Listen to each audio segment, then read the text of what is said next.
আজকের বিশেষ সাক্ষাৎকারে আমাদের সাথে উপস্থিত রয়েছেন মুর্শিদাবাদ জেলার নবগ্রাম বিধানসভার তৃণমূল কংগ্রেসের নবনির্বাচিত তৃণমূল প্রার্থী প্রণব চন্দ্র দাস। কথা বলে নেব তার সাথে। নমস্কার, আপনাকে এক্সপ্রেস বার্তার তরফ থেকে অনেক অনেক সুস্বাগতম।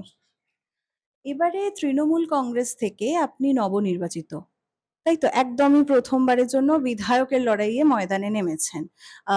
কি ভোট প্রচারের জন্য কি এজেন্ডা কি রয়েছে?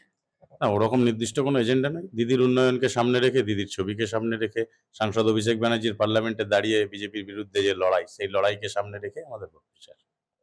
2021-এও আমরা দেখেছি এবং আজকে 2026। নবগ্রাম কিন্তু তৃণমূলের শক্ত ঘাঁটি। সেই জায়গা থেকে দাঁড়িয়ে নবগ্রামের মানুষ আপনার উপর কতটা আস্থাবান হতে পারে? না, দেখুন, এখানে আমি কোনো বিষয় নয়। এখানে বিষয় হচ্ছেন দলনেত্রী মমতা বন্দ্যোপাধ্যায়, বিষয় হচ্ছেন অভিষেক ব্যানার্জি, সাংসদ অভিষেক ব্যানার্জি। আর বিষয় তৃণমূলের পতাকা, বিষয় ঘাসফুল। ওনাদের উন্নয়নেই বিষয়, আমি কোনো বিষয় নয়। বিপক্ষ দল বিপক্ষ দল কি কোনোভাবে চ্যালেঞ্জের ইস্যু হয়ে দাঁড়াচ্ছে? কারণ কানাঘুষো কিন্তু শোনা যাচ্ছে যে বিজেপি অনেকটা শক্ত ঘাঁটি করতে চলেছে নবগ্রামে। সেই বিষয়ে কি বলবেন?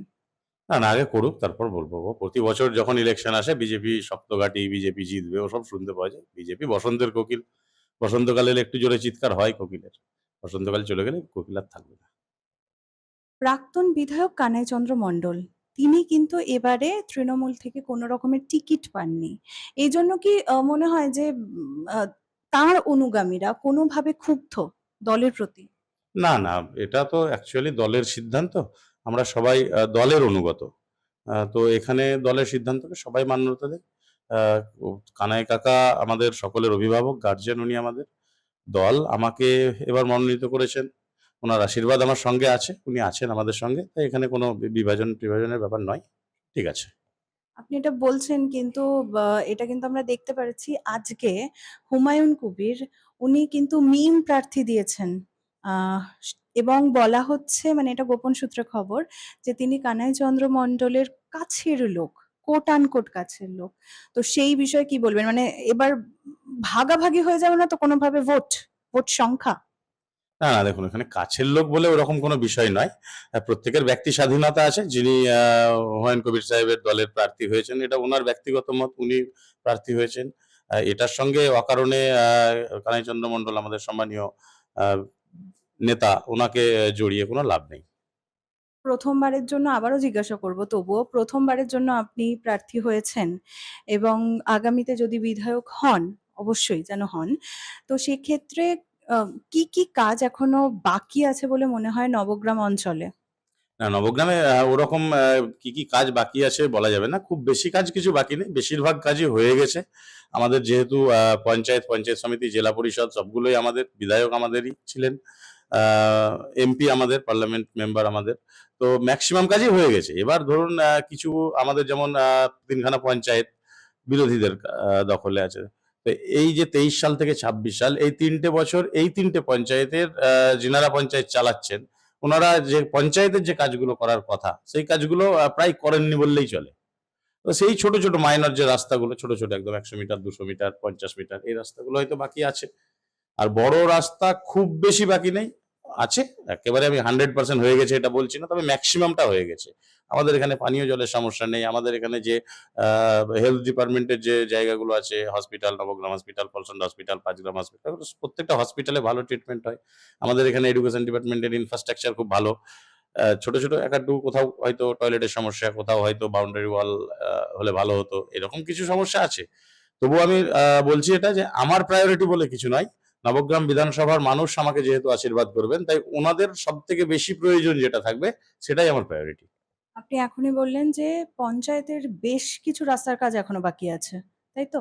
তো সেই জায়গায় দাঁড়িয়ে কি মনে হচ্ছে সেখানকার মানুষের কোনো ক্ষোভ এই ভোটের ফলাফলে পড়তে পারে? কারণ একটা মানুষ কথা দিয়েছেন, তিনি কথা হয়তো রাখতে পারেনি, সেরকমটাই আপনার কথায় এলো অনেকটা। তো সেক্ষেত্রে কি ক্ষোভ আসবে কোনো? একদম অবশ্যই আসবে।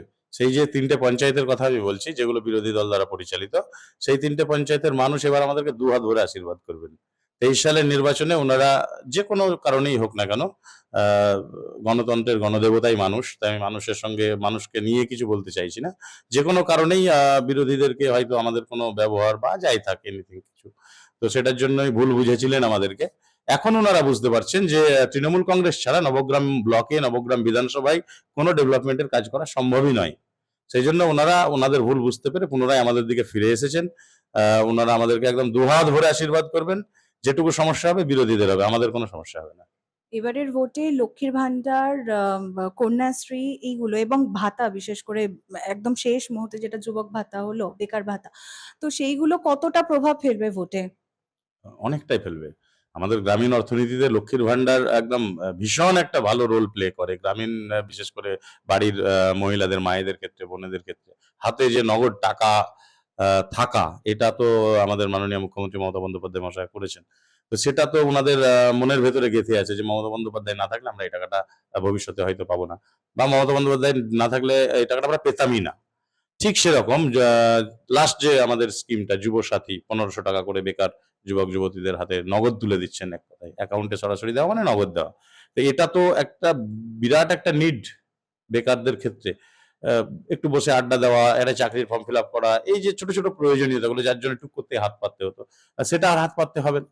যার জন্য এগুলো তো অবশ্যই প্রভাব ফেলবে, এবং এই নির্বাচনে এগুলো এগুলো একটা ফ্যাক্টর। আচ্ছা, নবগ্রাম কিন্তু প্রধানত কৃষি প্রধান অঞ্চল। সেই জায়গায় কৃষকদের উদ্দেশ্যে কি বলবেন? মানে কৃষকদের জন্য কি বড় কোনো কিছু ভেবেছেন আপনি? দেখুন, আমি প্রথমেই বলেছি আমার ভাবনা হলো নবগ্রামের মানুষের ভাবনা। আমার নিজস্বতা বলে কিছু থাকবে না। নবগ্রামের মানুষের স্বার্থে, নবগ্রামের মানুষের জন্য, নবগ্রামের মানুষের প্রয়োজনীয়তা অনুযায়ী যা করা দরকার আমি তাই করব। আর কৃষকদের জন্য তো আমাদের মাননীয় মুখ্যমন্ত্রী করছে। বন্ধু যাদের জমি আছে, কৃষক বন্ধু দিচ্ছেন। লাস্টলি আপনি একদম শেষে 26 সালে এই বছরই যে স্কিমটা, যাদের জমি নেই, কৃষক বন্ধু পাচ্ছেন না, যারা ভূমিহীন ক্ষেত মজুর, তাদের জন্য একটা অ্যানুয়ালি একটা টাকা ওনাদেরকে 2-4 হাজার দুবারে দিচ্ছেন। এগুলো তো উনি ভাবছেন। আমার কাজ হলো সম্মানীয় মুখ্যমন্ত্রী যে উন্নয়নের কাজগুলো করবেন, যে প্রকল্পগুলো নিয়ে আসবেন, সেইগুলোর কাজ যাতে খুব দ্রুত গতিতে নবগ্রামের মানুষ পায় সেটা দেখা। এটা আমি একদম সততা ও নিষ্ঠার সঙ্গে দেখব। বারবার দেখা গেছে যে কেন্দ্রীয় শাসনের আপনার এনআরসি আর এসআইআর নিয়ে মানুষ জর্জরিত। সেটা নিয়ে কি বলবেন? একদম, এগুলো তো ধরুন অ্যাকচুয়ালি চক্রান্ত। এনআরসি এনআরসি এনআরসি করে পাগল করে দিয়েছিল একদম মানুষকে, কেন্দ্র সরকার পাগল করে দিয়েছিল। সেই এনআরসি কি হলো, কোথায় গেল, কি খেলো না মাখলো কিছু বুঝতে পারলাম না। সিএ পাগল করে দিয়েছিল, কিছুই বুঝতে পারলাম না। নবগ্রামে এটার কোনো নেতিবাচক বা ইতিবাচক প্রভাব পড়েছে? অবশ্যই পড়েছে, মানুষ তো হয়রান হয়েছে। একদম হাজার হাজার মানুষ বিডিও অফিসে এসআইআর এর সময় গিয়ে ফর্ম জমা দেওয়া, ডকুমেন্ট দেখানো, হেয়ারিং এর নামে হয়রানি, এই যে হয়রানি মানুষকে কাজ কামাই করে, একটা গরিব মানুষ প্রতিদিন দিন আনতে দিন খায়, তাদেরকে কাজ কামাই করে বিডিও অফিসে গিয়ে হয়রানি করানো, এটা তো কেন্দ্র সরকার একটা চক্রান্ত করছে। কেন্দ্র সরকার আজকে চক্রান্তটা করছে না, পশ্চিমবঙ্গে ওরা হাজার চেষ্টা করেও, নেতা ভাড়া করে এনেও কোনো অবস্থাতেই পশ্চিমবঙ্গটা দখল করতে পারছে না। তো এবার পশ্চিমবঙ্গ যখন দখল করতে পারছে না, তখন পশ্চিমবঙ্গের কোনো স্কিম বন্ধ করে দিয়ে, আপনারা জানেন 100 দিনের কাজ বন্ধ করে দিয়েছে, আবাস যোজনার টাকা বন্ধ করে দিয়েছে, প্রধানমন্ত্রী গ্রাম সড়ক যোজনার টাকা বন্ধ করে দিয়েছে, মানে সমস্ত কিছু বন্ধ। এগুলো হিংসা, একদম প্রতিহিংসার যে রাজনীতি সেটা করছে, এবং মানুষকে হয়রানি করছে। মানুষ, নবগ্রামের মানুষ হচ্ছে ভীষণ ভীষণ রাজনৈতিক সচেতন মানুষ। তো নবগ্রামের মানুষ বিজেপির এই নোংরা রাজনীতিটা খুবই ভালো বুঝে, এবং তার ফল তৃণমূল কংগ্রেস, মমতা বন্দ্যোপাধ্যায়, অভিষেক বন্দ্যোপাধ্যায়, নবগ্রামের বিধানসভার মানুষের আশীর্বাদ দুহাত ভরে পাবে।